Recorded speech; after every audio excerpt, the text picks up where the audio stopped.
Inside the Koshiam Palace, President Ibrahim Traoré sat in his office late at night. He didn't need coffee. His eyes were wide open, his mind sharp like a blade. He could feel something was off. The silence was too perfect. The smiles in his meetings were too forced. That's when a small envelope arrived. No name, no stamp, just 4 words written in rushed handwriting. Be careful. It's inside. Traoré opened it and found a piece of paper with a list of names, all from the military. Some he trusted, some were even part of his inner team. But what was this? The next morning, he called Captain Naba Zongo, the same young officer who helped uncover the spy months ago. Zongo, he said, I need you again. Quietly. No one must know, not even the generals. Zongo saluted. Yes, Mr. President Traoré handed him the list. These names, follow them. Don't question, just observe. We're walking into something big. Zongo nodded. And if I find something? Don't report by phone. Come to me directly. This is not just politics. This is war. That night, Zongo disappeared into the shadows. He changed his clothes, used a false name, and moved like a ghost. He didn't trust anyone, not even fellow officers. He started watching one name from the list. Colonel Dabiré, commander of the 3rd Infantry. Dabiré was a respected man, brave, smart. But something wasn't right. Zongo followed him to a quiet compound on the edge of the city. No guards, no official vehicles. Just 4 men in military clothes, meeting behind closed doors. He took photos from the roof. He recorded parts of their conversation through a crack in the window. He couldn't believe what he heard. The president moves too fast. He cut the foreign deals. Now the funding is low. If we don't act soon, we lose everything. Another voice replied, Then we move before the independence celebration. Strike once, no mistakes. We remove him. The country stabilizes. Foreign support comes back. Zongo's heart dropped. They were planning a coup. Captain Naba Zongo didn't waste a second. He returned to the palace before sunrise, walking past guards who didn't know the storm he was carrying in his bag. The photos, the recordings, and the names of men ready to bring down the country from the inside. President Ibrahim Traoré was already awake, standing on the balcony, watching the dark sky turn gray. Zongo saluted, handed him the files, and said quietly, It's real, sir. They're planning to remove you before the independence celebration. They've already picked a replacement. Traoré didn't flinch. He opened the file slowly, studied each face, and listened to the recorded voices like a hunter studying his prey. Then he said, We don't panic. We prepare. He called a secret meeting, not in the palace, but in an abandoned command post outside the city. Only 5 people were invited. No phones, no communication, not even his own guards knew where he was going. Inside that dusty old room, he laid out the evidence on a wooden table. These men are not just rebels, he said. They are trained officers. Some of them fought beside me, some I shared meals with. And now, they are planning to stab the country in the back. One general shook his head. We can arrest them now. No, Traoré replied. If we move too early, we catch the foot soldiers. But the mind behind this? He will run. Zongo leaned forward. You think there's someone higher? I know there is, Traoré said.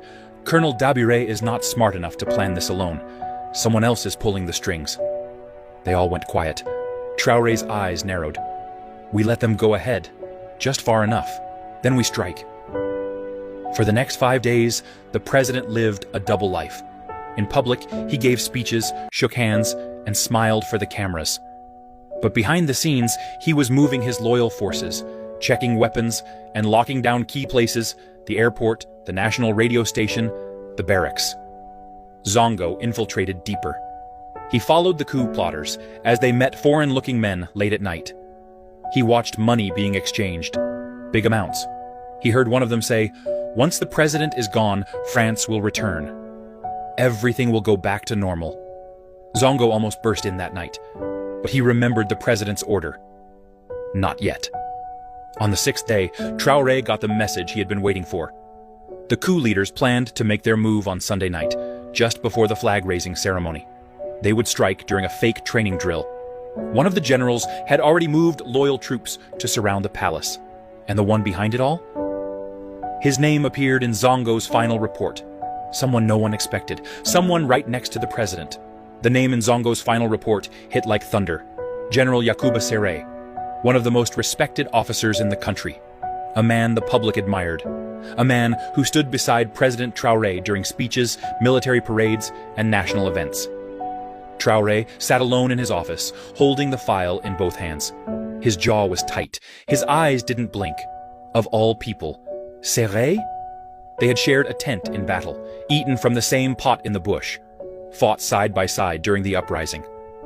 When Traoré rose to power, it was Serey who stood by him on the balcony, raising his fist to the crowd. Now he was the one trying to tear it all down. The betrayal burned deep. Captain Zongo stood silently nearby, waiting.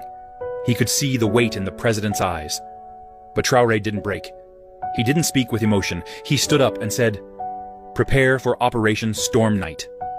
That evening, inside the underground war room, the trusted team gathered. A full map of Ouagadougou was spread on the table. Lights marked key spots: the palace, military base, radio tower, airport, and the secret house where the coup leaders would meet. Traoré looked at each face in the room. His voice was calm but sharp. "We let them believe they've already won. Tomorrow night they will move, but we'll be waiting. No escape, no warning. This must be clean and quiet. Burkina Faso must wake up in peace." Zongo pointed to a small square near the outskirts. "General Serey will be here, with Colonel Dabere and the others. If we capture him, we end the plan at its head." The team nodded. Traoré added one more order. "Capture, do not kill. I want the people to see with their own eyes who betrayed them." The night before the coup, Traoré slept only 1 hour. He wore plain clothes and drove himself to the command point. No one recognized him in the dark. No sirens, no guards, just him and the truth. At 11:47 p.m., the fake training drill began. Soldiers loyal to Serey moved toward the palace, but they were met with confusion. All the gates were already under tight control. Guards who were supposed to be part of the coup were quietly replaced the day before. At 12:08 a.m., the coup leaders arrived at their secret meeting point and walked into a trap. Zongo led the unit. "Down! On your knees! Drop your weapons!" Dabire reached for his gun, but was tackled to the ground. Serey raised his hands slowly, his face pale. He had no fight left. "You?" he said, looking at Zongo. "You were the shadow." "No," Zongo replied. "I was the mirror. You betrayed yourself." By dawn, the streets of Ouagadougou were calm. The sun rose like any other day. Shops opened. Children walked to school. Radios played soft music. But behind the scenes, the country had escaped disaster. In a single night, President Ibrahim Traoré had stopped a full-blown military coup. Not with loud force, but with quiet precision. The coup leaders were taken to a secure location, far from the city. No public noise, no media alerts. The people didn't even know what had happened. Not yet, but Traoré knew he couldn't keep it hidden for long. At 7:30 a.m., he walked into the press room at the Koshiam Palace, dressed in his army uniform. No suit, no ceremony. His face was calm, but serious. Cameras flashed. Journalists sat up straighter. He spoke slowly.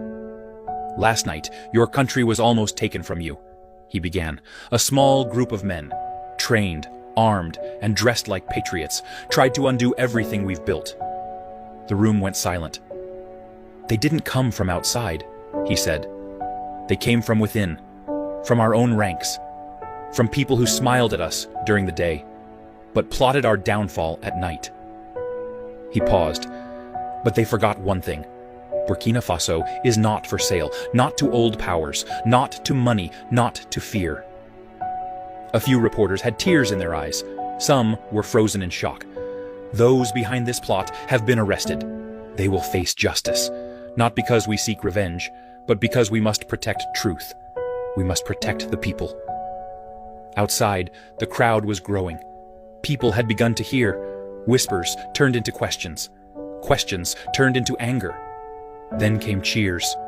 Traoré ended his speech with one powerful line. "You cannot kill a tree that has roots in the people. I serve the people. I stand with the people. And I will fall with the people. But I will never fall for the enemy." That day, across social media, images of the president standing firm went viral. No one expected such calm leadership. No one expected the president to be 10 steps ahead. In the afternoon, he visited the army headquarters and spoke to the loyal soldiers. "You held the line," he told them. "You didn't join the darkness. And because of that, the light still shines." He gave each of them a small pin, the symbol of the revolution, a black star on red. "These men tried to use your uniforms to betray your country, but today your uniform stands for courage." Meanwhile, the people had just one question on their lips. How did he know? The answer was even more shocking. While the country celebrated and foreign news began to report what had happened in Ouagadougou, only a few people knew the full truth behind how the plot was stopped in time. It wasn't just the list in the envelope. It wasn't just Captain Zongo's brilliant fieldwork. There was someone else, someone deep inside the shadows, a man no one had seen, a man even the coup plotters trusted. He was the final piece of the puzzle. President Traoré sat in a private room with Zongo, going over the files one last time. There was one name Zongo had left out of the reports, one name he gave directly to the president in a sealed file. "He was one of them," Zongo said. "But he came to me." Traoré raised an eyebrow.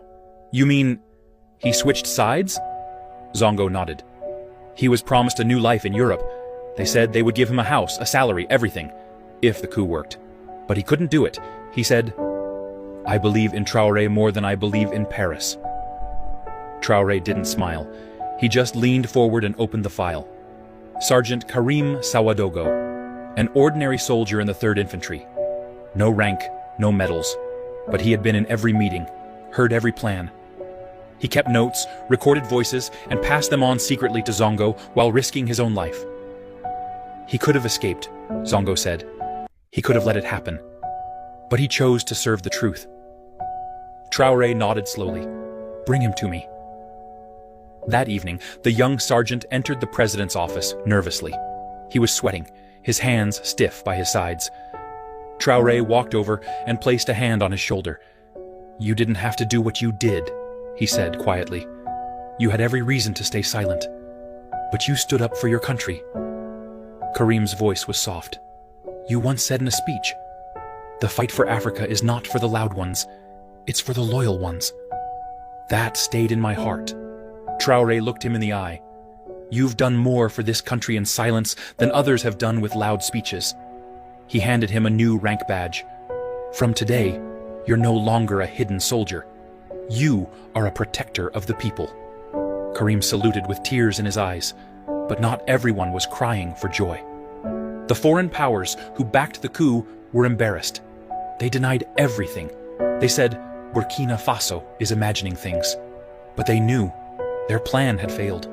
And the man who ruined their plan? A young soldier, a quiet officer, and a president who refused to bow. But the fight was not over. The people of Burkina Faso had been saved this time. But how many other plans were hiding in the dark? President Traoré made a decision that night. No more surprises. No more shadows. He would clean the system from top to bottom. And he would start with the ones wearing uniforms and hiding knives behind their backs. The days that followed were not quiet. The failed coup had left a crack in the system, and President Ibrahim Traoré was not going to let that crack grow into a wound. He didn't wait for the dust to settle. One by one, he summoned every senior officer, every regional commander, every high-ranking bureaucrat in the security system. No more hiding, no more pretending. Each one was asked a simple question. Where were you the night the country almost died? Some answered with pride, some with shame. A few stayed silent. But Ibrahim was not hunting for revenge. He was hunting for truth. He formed a new committee, led by Captain Zongo and a team of trusted civilians. Teachers, lawyers, retired officers, even market leaders, people with no loyalty to titles, only to justice. They were given full power to investigate corruption and loyalty in every department of the armed forces. The streets of Ouagadougou watched in amazement. Officers who once walked with pride were seen being questioned, their assets frozen, their homes searched. New officers, younger and loyal to the people, were promoted. For once, merit replaced favor. But the boldest move came 10 days later. Traoré walked into the National Defense Council, a room filled with powerful men who had ruled from behind desks for years. Some looked nervous, some looked angry. He stood at the center, his voice strong. "I was almost killed because some of you value power more than the people. That ends today." He pulled a document from his coat and placed it on the table. "This is a full reformation plan. Military salaries will be public. Promotion must go through citizen review, and no foreign link will be allowed unless approved by this nation's heart, its people." A few generals stood up. One tried to object. Traoré cut him off. "If you have a problem, the door is open. You can walk out and find a job in France. But in Burkina Faso, we are done being servants." One by one, the old wolves left, and the new lions entered. Meanwhile, the people were watching closely. Every day, the radio told them another corrupt official had been removed.